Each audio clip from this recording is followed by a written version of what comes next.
अगर हमें दो परपेंडिकुलर कहा है प्रॉब्लम में कि दो vectors perpendicular to the each other है, तो यानी कि हमें उनके डॉट प्रोडक्ट को क्या कर देना है, इक्वल द जीरो सॉल्व कर देना है। इसको डॉट प्रोडक्ट को simply equal to the zero. Now if अगर हमसे कहा जाता है कि if vector A and vector B are inclined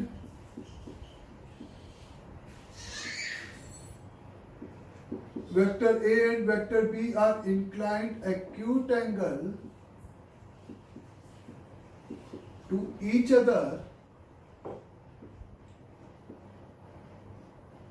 अगर वेक्टर A और वेक्टर B आपके एक्यूट एंगल पे इंक्लाइंड है टू ईच अदर, तो इसका मतलब यहाँ पे सिंपली आप कह सकते हो कि A dot B is greater than zero. लेकिन आप समझना कि इस A dot B greater than zero में इस एक्यूट एंगल के साथ साथ इस यूनियन जीरो एंगल भी आ गया, क्योंकि अगर A और B के बीच का एंगल जीरो होगा तब भी आपका डॉट प्रोडक्ट क्या होगा, इज ग्रेटर देन जीरो होगा और जीरो एंगल आपका। लेकिन इस प्रॉब्लम सॉल्व करने में मोस्टली हम लोग इस यूनियन जीरो एंगल को भी एक्यूट एंगल में काउंट करके simply A dot B greater than zero कर देते हैं। लेकिन अगर ऑप्शंस में ही है एक्सक्लूडिंग यूनियन वाला केस, तो आपको जीरो एंगल वाला अगर ऑप्शंस में है तो आप उसी को ऑप्ट करोगे। भले अगर नन ऑफ दीज है तो आप नन ऑफ दीज को ऑप्ट उस समय नहीं करोगे। एक्यूट एंगल बोला है तो भी आप जीरो एंगल वाले केस को अगर पॉसिबल है तो उसको भी वहां पे काउंट कर लोगे। तो A and B are inclined acute angle to the each other, तो और एक्यूट और जीरो एंगल, तो हम लोग A dot B greater than zero बोल सकते हैं। Similarly if vector A and vector B are inclined, vector A and vector B are inclined obtuse angle, अगर vector A and vector to each other है, इस obtuse angle पे अगर एक दूसरे से inclined है तो उस केस में आप बोलते हो A dot B is lesser than zero। और obtuse के साथ आप एक और केस यूनियन में ले रहे हो, जब आप ये कंस्ट्रेंट लगाते हो तो स्ट्रेट एंगल को भी ले रहे हो। स्ट्रेट एंगल यानी कि इज सिंपली स्ट्रेट एंगल यानी कि किसको 180 डिग्री या पाई आप बोल सकते हो, उसको हम स्ट्रेट एंगल बोलते हैं। और जीरो को वहां पर zero angle union straight angle को भी आप इंक्लूड कर रहे हो। तो A डॉट B आप लेसर देन जीरो कर देते हो जब दो वेक्टर्स आर इंक्लाइंड। सिंपली कहा जाता है कि ऑब्ट्यूस एंगल पे इंक्लाइंड है, तो इसका मतलब A dot B lesser than zero, क्योंकि उस केस में कॉस थीटा आपका निगेटिव होगा और ये तो पॉजिटिव नंबर है तो डॉट प्रोडक्ट सिंपली आपका निगेटिव होगा। तो अगर हमें दो वेक्टर्स के बीच के एंगल के बारे में इस तरीके की इंफॉर्मेशन होती है कि right angle to the each other है, तो सिंपली आप dot product zero, acute angle है तो dot product greater than zero. लेकिन कीप इन माइंड कि इसमें एक और केस है, जीरो डिग्री वाला भी केस है। ऑब्ट्यूस एंगल है तो उसमें आप simply dot product lesser than zero. लेकिन उस केस में एक और केस इंक्लूडेड है, कौन सा, स्ट्रेट एंगल, क्योंकि जब दो वेक्टर्स के बीच का एंगल पाई होता है तो भी डॉट प्रोडक्ट की वैल्यू वहां पर सिंपली क्या होती है, निगेटिव होती है। सिंपली वहां पर क्या होती है बच्चे, डॉट प्रोडक्ट की वैल्यू निगेटिव होती है। अंडरस्टैंड सभी को यहां तक भी कहानी। नाउ अगर आपको कहा जाता है कि the projection of vector A along the vector B, तो वेक्टर ए अगर आपका स्पेस में कोई भी वेक्टर है और कोई भी वेक्टर बी है, आपने सिंपली उसको पैरेलली शिफ्ट करके को टर्मिनल बना दिया। तो ऐसे फील करने के लिए सबसे पहले को टर्मिनल बना दिया। तो इस प्रोजेक्शन के लिए projection of vector A on vector B is simply कि को टर्मिनल बनाने के बाद आप जब ये परपेंडिकुलर ड्रॉप कर रहे हो, तो ये जो परपेंडिकुलर ड्रॉप करने के बाद ये जो आपको यहाँ पे सेगमेंट दिखाई दे रहा है वही आपका क्या कहलाता है, इज द वेक्टर ए का वेक्टर बी पर सिंपली प्रोजेक्शन। तो सबसे पहले ये एक एल्जेब्रिक नंबर है, एल्जेब्रिक यानी कि इट्स मे बी पॉजिटिव और मे बी निगेटिव। सबसे पहले कंफ्यूजन आप ये दूर करो, ये एक स्केलर नंबर है, मे बी पॉजिटिव और मे बी निगेटिव। जब तक हम मैग्नीट्यूड ऑफ प्रोजेक्शन बोलेंगे तब आप उसका मैग्नीट्यूड यानी कि पॉजिटिव नंबर इसका मॉड वैल्यू कंसीडर करोगे।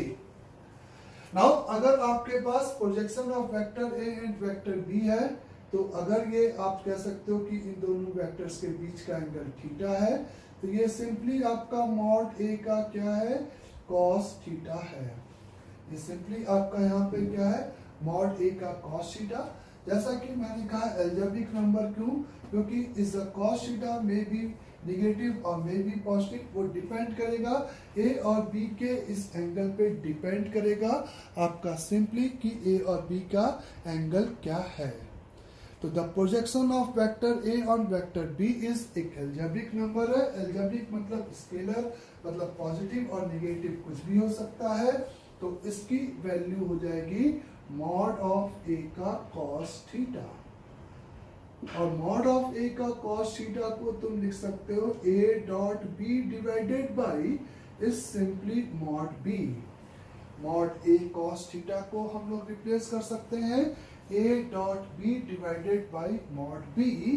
तो this is equivalent to the A dot with is the B cap. Vector B को मॉड बी से डिवाइड करोगे तो वेक्टर बी को अगर मॉड बी से हम डिवाइड करेंगे तो वो आपका simply is the B cap हो जाएगा। आप ऐसे फील कर सकते हो। तो वेक्टर ए का वेक्टर बी पे प्रोजेक्शन यानी कि मॉड ए का सिंपली कॉस थीटा। अंडरस्टैंड सभी को? नाउ यहाँ पे अगर अपन बात करते थे कि ये अगर मैं इसी की जगह प्रोजेक्शन ऑफ, तो उसमें आगे अपने आप प्लस माइनस आ जाएगा। एक्स्ट्रा माइनस या एक्स्ट्रा प्लस लगाने की जरूरत नहीं है, वो कॉस थीटा के हिसाब से अपने आप साइन ले लेगा। The projection of vector A along vector B along projection of vector B along to the vector A. तो जिस वेक्टर का जिस पे प्रोजेक्शन लेना है, तो b का अगर हमें a पे लेना है तो ये b डॉट ए अपॉन मॉड b हो जाएगा। जैसा कि आप देख सकते हो कि जिस पे प्रोजेक्शन लेना है उसके मैग्नीट्यूड से डिवाइड होगा।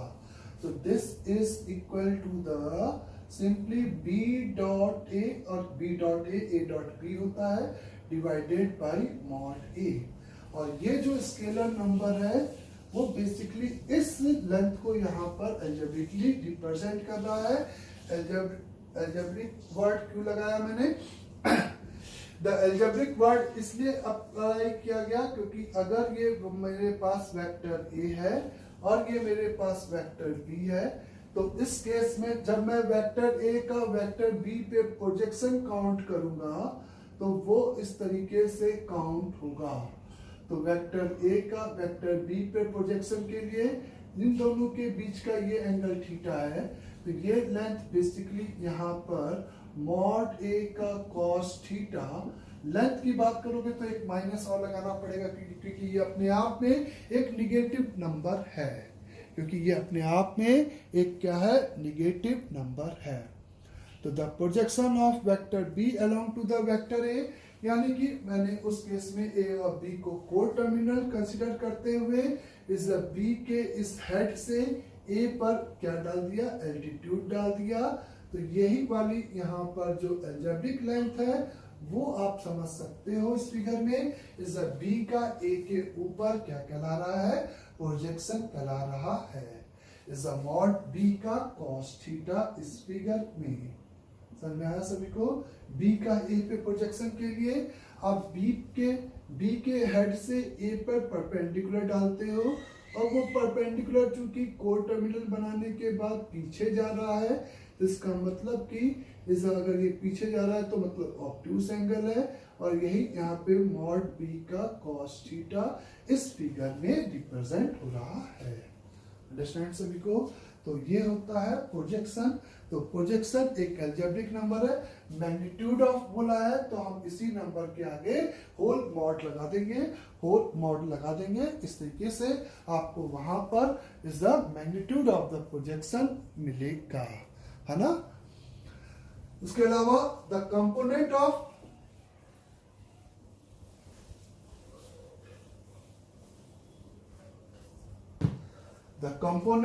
वेक्टर A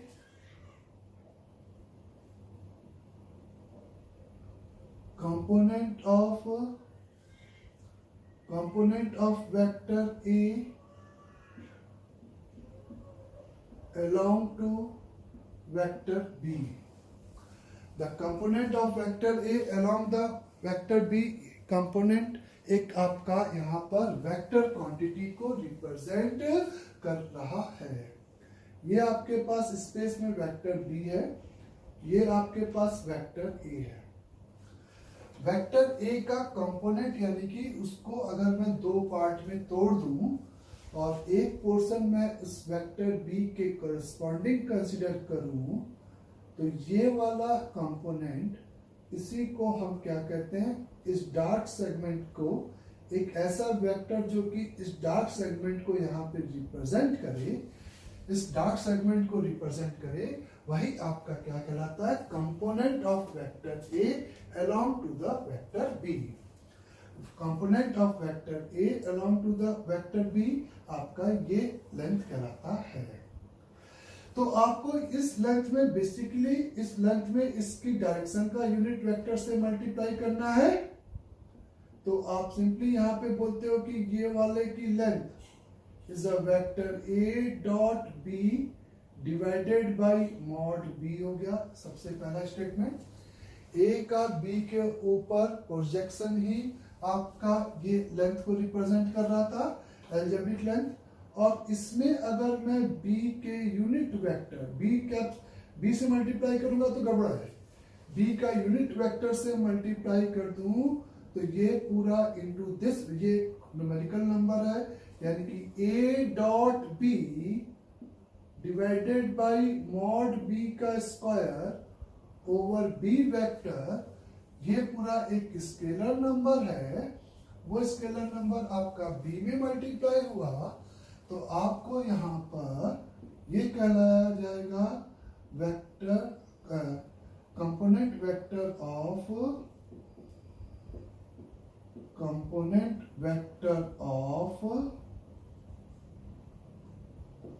वेक्टर A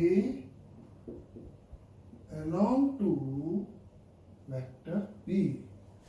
तो component vector of vector A along to the vector B, यानी कि इस तरीके से आपने उस अलजेब्रिक नंबर में B के यूनिट वेक्टर का मल्टीप्लाई कर दिया, तो ये आपका जो वेक्टर आया तो वो आपका वेक्टर A का वेक्टर B के अलोंग कंपोनेंट वेक्टर कहलाएगा। अब आप ये मत सोचना कि ऑब्ट्यूस एंगल होगा तो उसका वो पीछे जाएगा तो एक माइनस लगाना होगा, वो माइनस अपने आप इस A डॉट B से आ जाएगा। जब A और B के बीच का एंगल ऑब्ट्यूस होगा तो आप ऐसे फिगर फील करोगे कि ये B है, ये आपका A है ना, ये आपका थीटा है, तो उस केस में ये आपका A है। तो आप यहाँ पे कंपोनेंट वेक्टर यानी कि एक ऐसा वेक्टर जो कि इस डार्क सेगमेंट को रिप्रेजेंट करे, तो आप कहोगे A dot B upon mod B, तो इसकी लेंथ हो गई, और ये इस डायरेक्शन में इसके अपोजिट के लिए माइनस, वो माइनस तो फिर गड़बड़ा देगा कि यहाँ पे A डॉट B अपने आप में निगेटिव होगा, तो ये अपने आप में anti parallel to the vector B ही वेक्टर आएगा जो कि is said to be component of the vector A along to the vector B।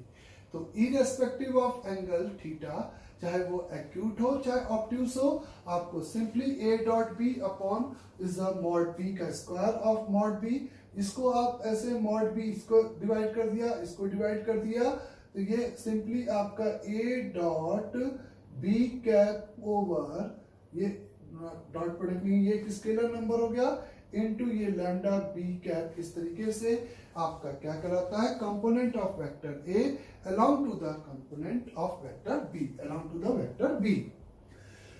Now the component of, इसी के पैरेलल में the perpendicular component of vector A along to the vector B की हम बात कर रहे हैं। अगर भाई इसका एक और कंपोनेंट होगा, आप देखो ये कंपोनेंट मतलब हम उन दो टुकड़ों की बात कर रहे हैं जिसका ये सम ऑफ द वेक्टर हो जाएगा। हम उसका, ये वेक्टर ए है, ये स्पेस में आपका वेक्टर बी है, ये वेक्टर ए है, ये वेक्टर बी है।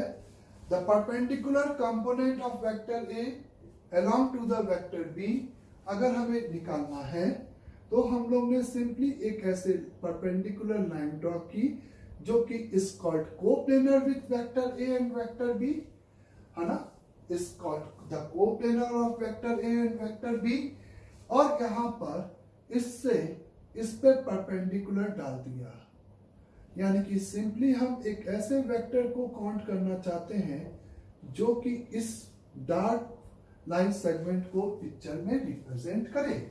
और वही आपका क्या कहलाएगा, वेक्टर ए का वेक्टर बी के परपेंडिकुलर डायरेक्शन में कंपोनेंट वेक्टर, वेक्टर ए का वेक्टर बी के परपेंडिकुलर डायरेक्शन में कंपोनेंट वेक्टर आपका सिंपली ये कहलाएगा।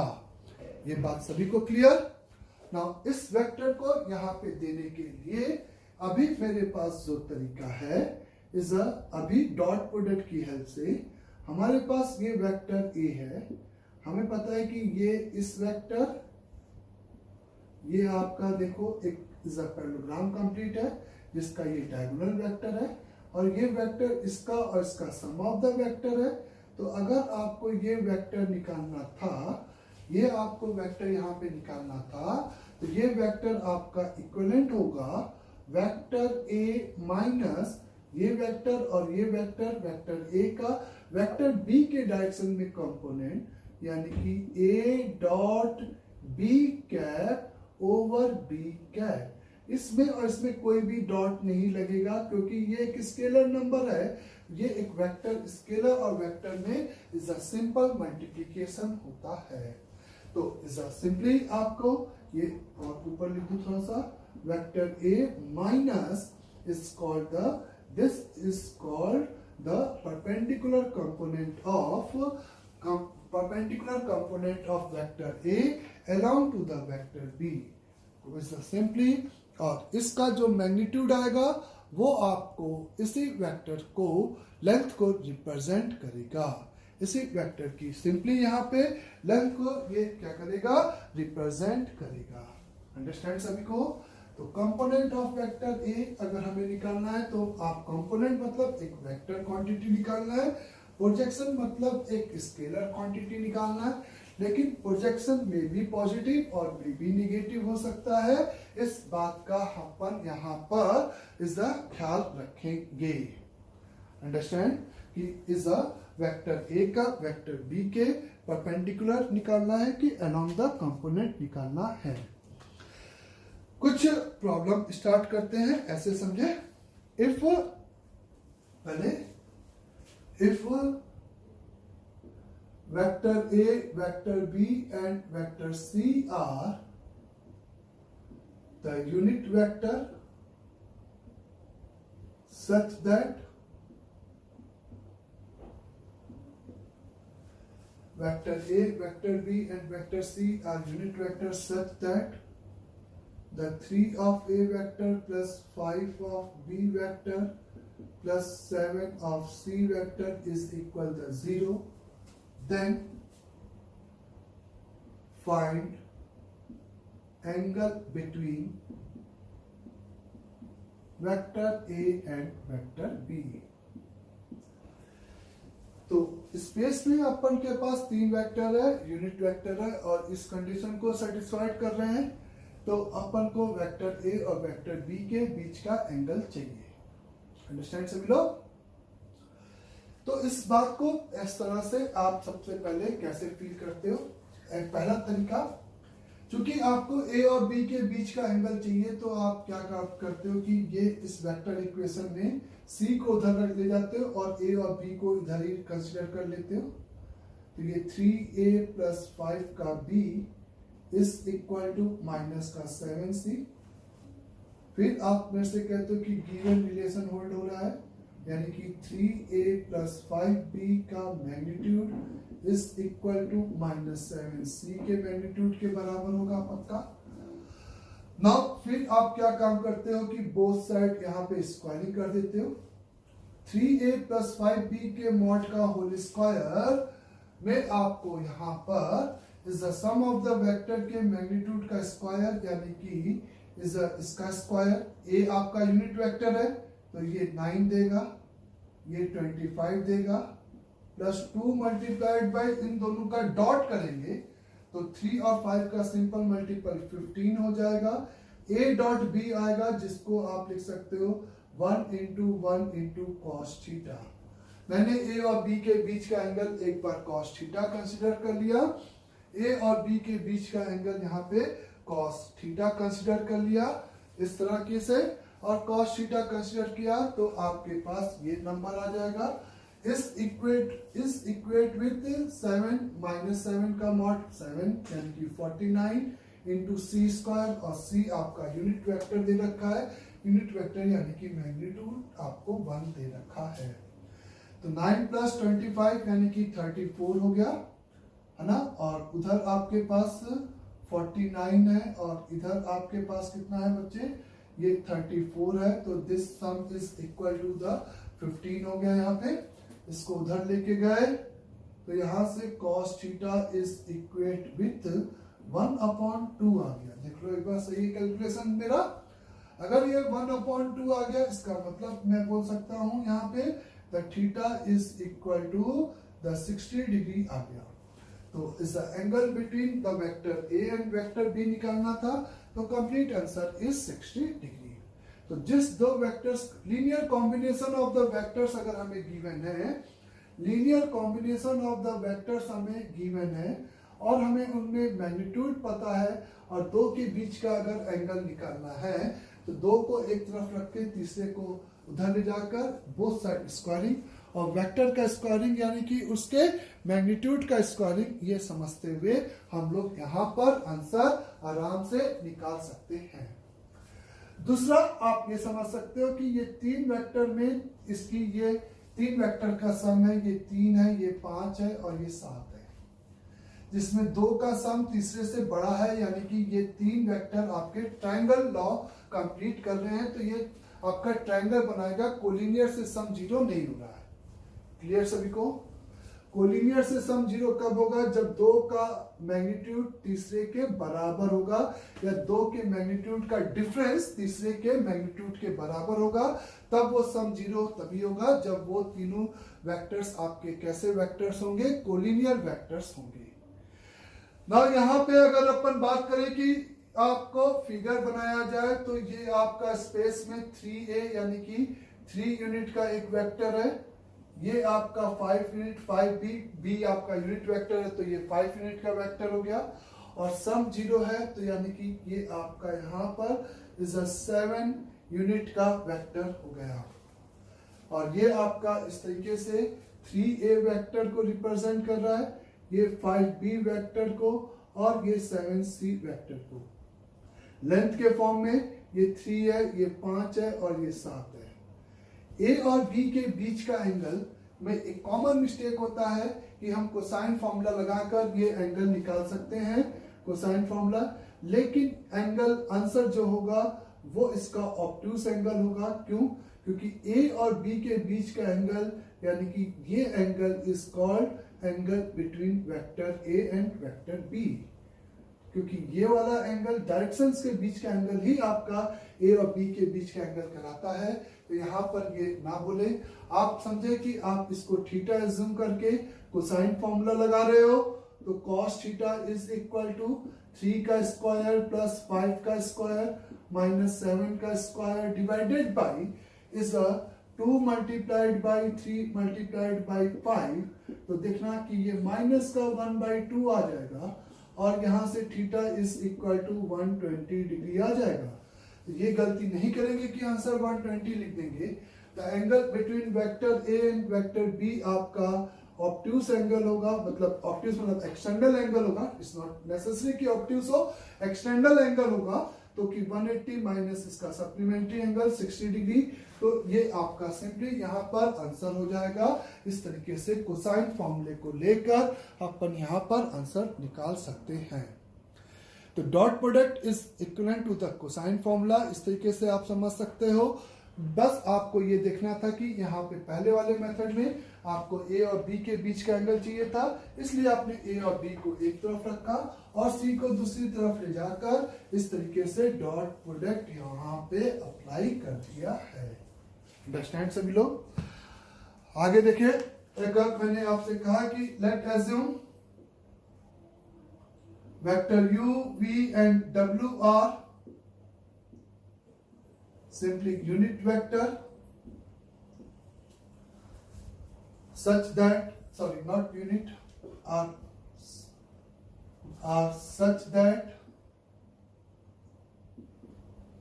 the mod of u is equal to 1, mod of v is equal to the 2 and mod of w is equal to the 3. Okay? If the projection of vector v along u is equal that of, यानी कि projection of vector w along u, and v and w are A and D, and ये pair are perpendicular to each other, then find the value of u minus v plus w की आपको simply यहाँ पर value चाहिए। u minus v plus w का आपको यहाँ पर वैल्यू चाहिए। तो u minus v plus w का वैल्यू निकालने के लिए हम लोग सम ऑफ द 3 वेक्टर का मैग्नीट्यूड यानी कि इसके स्क्वायर की बात करेंगे सॉल्यूशन में। u का स्क्वायर, u का पहले तो अपन को क्या गिवन है उसको एक बार थोड़ा सा नोट कर लेते हैं। Projection of v along u, v dot u upon mod u, और मॉड u आप बाद में लिख लेना चलो, is equal to the w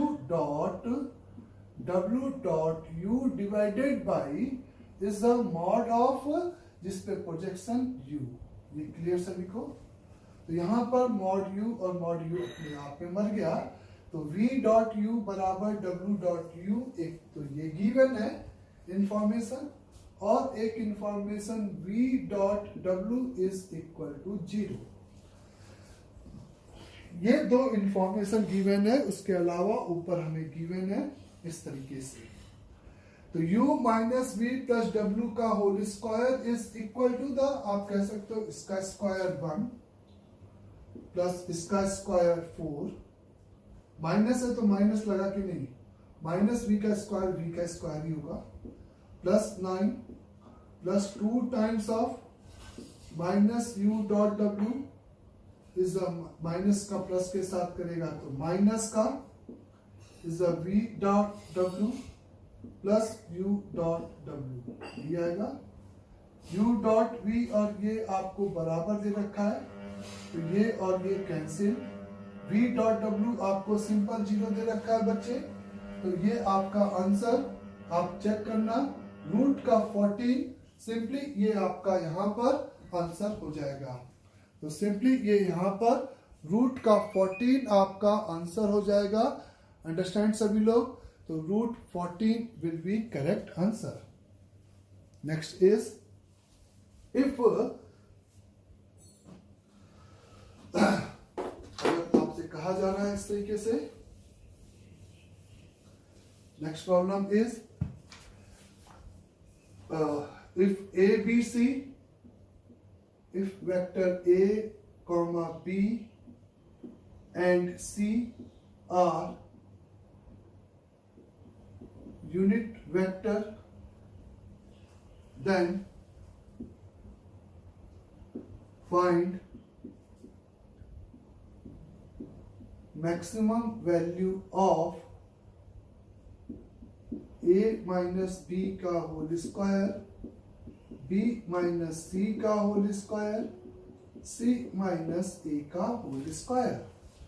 If A and A, B, C are unit vector, then find the maximum value. तो simply आप इसमें आप फॉर्मूला लगाओगे difference of the two vector के मैग्नीट्यूड का होल स्क्वायर, ए स्क्वायर प्लस बी स्क्वायर जो कि 1 और 1 हो जाएगा. तो ये आपका 2 माइनस का 2a डॉट बी, 2 माइनस, तो ये 6 minus twice of A dot B plus B dot C plus C dot A लिखा हुआ है बच्चे. ये बात क्लियर हुई. आपको इसका मैक्सिमम चाहिए, यानी कि इस माइनस वाली क्वांटिटी का मिनिमम चाहिए. तो a dot B plus B dot C plus C dot A is lesser than और equal to A B plus B C plus C A, ऐसा, और ग्रेटर देन और इक्वल टू माइनस का A square plus B square plus C square divided by 2. और ये equality कब hold करेगा? जब sum of the two vector का मैग्नीट्यूड तीसरे से बड़ा या इक्वल हो. Sum of the two vector का मैग्नीट्यूड ग्रेटर देन या इक्वल हो, तब ये equality possible to be hold. A B C unit vector है तो सम ऑफ द टू का मैग्नीट्यूड हमेशा तीसरे से बड़ा है, ट्रायंगल बनेगा, इक्वलिटी होल्ड करेगी. सही बात है. तो इस पूरे का मैक्सिमम यानी कि इसका मिनिमम चाहिए, और इसका मिनिमम यहाँ से ए बी सी चूंकि यूनिट वेक्टर है तो हम लोग बोल सकते हैं a dot B plus B dot C plus C dot A is lesser than और इक्वल टू माइनस का 3/2 इज लेसर देन और इक्वल टू 3. तो ये मिनिमम आपका 3/2 हो जाएगा. बोले बच्चे, तो यहाँ पर इसका मैक्सिमम वैल्यू के लिए इसका तुमने मिनिमम वैल्यू पुट किया माइनस का 3/2, तो 2 कैंसिल, तो करेक्ट आंसर इज 9. ऐसा नहीं कहेंगे कि ये तीनों एंटी पैरेलल हो जाए. तो माइनस का 3 इसका मिनिमम वो कभी अटेंड नहीं करेगा. वो -3/2 भी तब अटेंड करेगा जब वो तीन वेक्टर आपको ऐसे गिवन है कि सम ऑफ द टू का मैग्नीट्यूड तीसरे से बड़ा या इक्वल है. इक्वल अगर है तो उस केस में सम 0 जरूर हो सकता है. और वो कब? जब वो आपके कोलिनियर वेक्टर्स होंगे तब. अंडरस्टैंड? तो ए बी सी सिंपली आपको यूनिट वेक्टर दे रखा था और इस तरीके से आपको बोला गया था यहां पर. बोले बच्चों, इसी का उल्टा केस आप ऐसे समझें, इसी को मैंने दूसरी तरीके से मॉडिफाइड किया. तो अगर आपके पास मैंने दे रखा है mod A is equal mod B is equal to mod C is equal to the √3. ये गिवन है if mod A plus mod B और मॉड सी